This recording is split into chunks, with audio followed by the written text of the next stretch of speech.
Hi there, welcome back to the next part of the 2K to 10K maybe challenge by Save with Crypto. Okay, so what I want to talk about today is how it's all going and maybe answer a few questions and just take a look at everything. So Metabonding, a lot of people think this might not be working out in the long run, and it might be better off just staking your LKMEX in the regular farm to make more LKMEX. That isn't what I chose to do with this. I chose to take out the LKMEX we'd earned so far, which was about $536 worth, and put it into the Metabonding and keep our fingers crossed until April the 15th and see what we get, and then decide after that.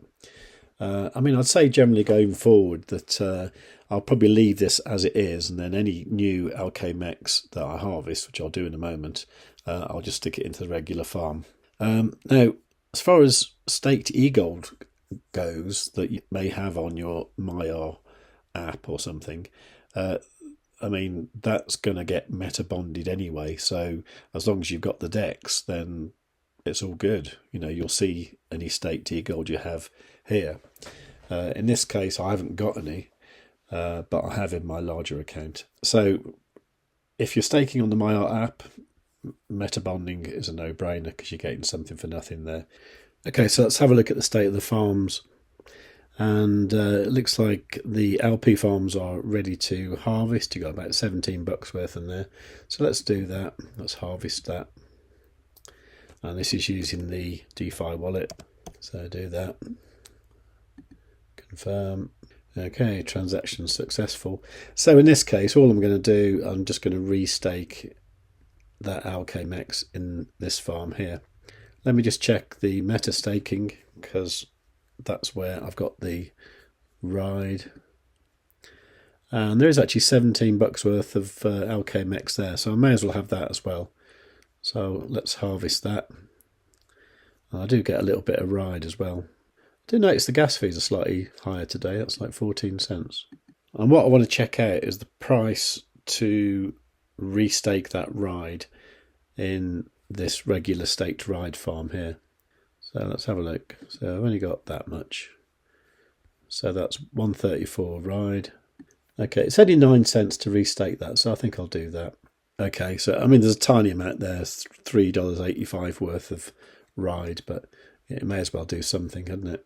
So what I want to do now is go over back to the farm, do the stake MEX, LKMEX, so stake, and I've got this amount there, and annoyingly it's in 2 parts, but never mind.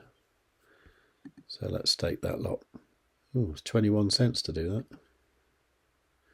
Seems to be expensive today, I don't know why. Okay, and stake the remainder, which is that. Yeah, 21 cents there as well. So if we look at the total amount, we're on 19.16, and that's cool as well because that doesn't include the 500 odd that we have in the Metabonding. So we're actually at about $2.5 now. So it's it's up a reasonable amount from the original 2K. So not too bad. Not as good as we expected initially, but we didn't really expect this war to break out, did we? So that's set things back a little bit. Anyway, I'll put that amount into the spreadsheet anyway. I mean, that's not actually bad, really, because since we did the Metabonding and did the first harvest, which was about a week ago, the amount of MEX is gone from 0 in the actual DEX up to 276,000, which is like a 6.65 increase. Anyway, so those figures are in there. I mean, maybe what we should do when we get over 2,000 here is we should move this red column along a bit, move it down so we're actually in line, because that 625 days that I originally thought is obviously going to be a lot longer than that.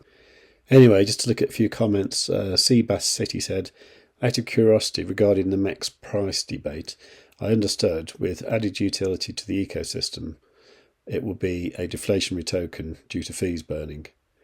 I think the way it is now, at the moment, it's inflationary, and then it will become deflationary. But yeah, that's correct, yeah. I could imagine that as of next year, looking at the distribution schedule, the rewards will decrease a lot, and therefore leading to less dilution of supply and leading to a stable price increase over time. If I did not understood, to me this is purely a long game and the current price is irrelevant. Yeah, in a way I agree actually. I think the price at the moment is low anyway. I think over time it will increase, and it's such a new token, MEX is. It's it's only a few months old, so I'm not worried about the actual price really. Alexandra was saying, you think in the wrong way. Don't sell locked MEX to eGold. Sell eGold to locked MEX. Don't sell locked MEX to eGold. I wasn't intending on doing. Oh, he might have been referring to when I was talking about GoGuyGo's strategy when he was going to turn locked MEX into eGold with that locked MEX exchange so that he could increase the size of his LP farms. But I decided not to do that anyway. Sylvia said, there is no way to split the eGold MEX token and be in profit if MEX jumps 30x. The pool formula won't allow it. Okay, you might be right actually, thinking about it. Yeah, okay. Okay, that's because I was thinking that I don't really want to turn my MEX into eGold or turn my MEX into Ride. I just want to keep my unlocked MEX as MEX. I suppose in that case, then my argument would be, what would happen if both eGold and MEX both did a 30x? At that point, I could split up the LP tokens and take out the eGold, take out the MEX, and then swap them into something else. So yeah, it's all swings and roundabouts, isn't it? It's always very hard to know what to do for the best. Yeah, Tarantula was saying that I think it was one of the LP tokens decreased. Okay, it was here. So yeah, Tarantula said, would you possibly know why Metastake Ride LK reduces? And I said that mine stays the same. And I did say in my 2K challenge account it was at 317.5368. So let's just have a little check what that is today. Yeah, and actually mine has gone down a bit. It's 315.0379. So back then I said it was 317.5368. Okay. Anyway, Tarantula said that they had this response from Elrond saying this happens because of the impermanent loss. When you enter a farm, you need to create an LP token, i.e. one token EGLD and token 2, Ride, and this LP token will be added to the farm pool. Now, because the Ride increased its price more than eGold token, you'll have less Ride and more eGold than before. The impermanent loss has an influence on the farm as long as the LP token exists and is influenced by the volatility in a trading pair, in your case, eGold Ride. Okay, so that is a thing then. That said, it's only an issue if you withdraw your LP token. So I suppose this makes things a little bit easier because, if I ever wanted to split this up, then I would look for it being over 317, whatever it was the other day. Yeah, interesting to know. Anyway, thanks for that. It's always good to get these kind of comments and talk about them. So yeah, please do leave your comments, and while you're there, give the video a like, make sure you're subscribed, put the notifications on all, and above all, tell your friends.